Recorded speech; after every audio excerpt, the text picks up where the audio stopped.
अंत कला मानव की रचनात्मकता, संवेदनाओं, कल्पना और अनुभवों की अभिव्यक्ति है। मनुष्य केवल जीवित रहने के लिए नहीं, बल्कि अपने विचारों, भावनाओं और सपनों को व्यक्त करने के लिए भी कला का सृजन करता है। चित्रकला, संगीत, नृत्य, साहित्य, मूर्तिकला और रंगमंच जैसी सभी कलाएं मानव जीवन को अर्थ, सौंदर्य और संवेदना प्रदान करती हैं। मानव और कला का संबंध परस्पर निर्भर है। मानव कला को जन्म देता है और कला मानव के व्यक्तित्व, संस्कृति तथा समाज को आकार देती है। कला लोगों को जोड़ती है, विचारों का आदान प्रदान कराती है और विभिन्न संस्कृतियों के बीच समझ विकसित करती है। इस सिद्धांत के अनुसार कला केवल मनोरंजन का साधन नहीं है, बल्कि ज्ञान, नैतिकता और सात अभिव्यक्ति का भी माध्यम है और सामाजिक परिवर्तन का भी माध्यम है। एक महान कलाकृति मनुष्य को सोचने, प्रश्न करने और स्वयं को बेहतर ढंग से समझने की प्रेरणा देती है।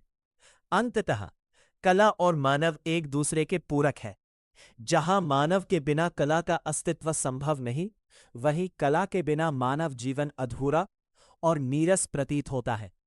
इसलिए कला मानव सभ्यता की आत्मा है और मानव उसे आगे बढ़ाता है।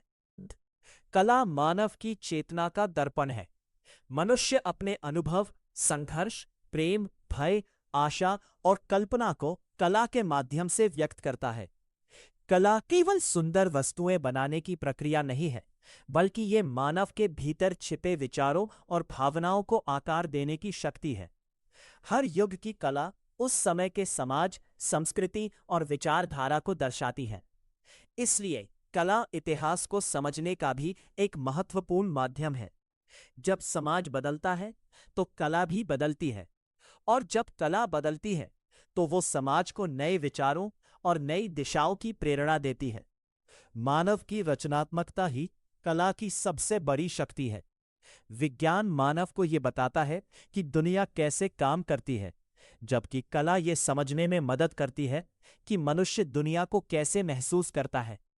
यही कारण है कि कला और मानव का संबंध केवल सृजन का नहीं, बल्कि आत्मविकास, संस्कृति और सभ्यता के निर्माण का भी है। इस सिद्धांत का मूल विचार है कि कला मानव जीवन की आत्मा है।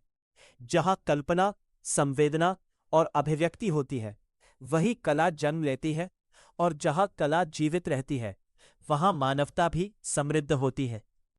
कला मानव चेतना, भावनाओं, कल्पना और अनुभव का सृजनात्मक रूप है। प्रत्येक मनुष्य जन्म से ही रचनात्मक क्षमता लेकर आता है, और कला उसी क्षमता की अभिव्यक्ति है।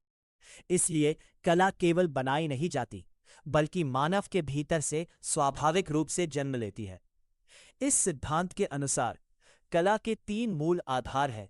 भावना, हर कला की शुरुआत किसी भावना से होती है। कल्पना, भावना को नया रूप देने की शक्ति। अभिव्यक्ति, कल्पना को चित्र, संगीत, नृत्य, साहित्य या किसी अन्य माध्यम में प्रस्तुत करना। मानव और कला एक दूसरे के पूरक है।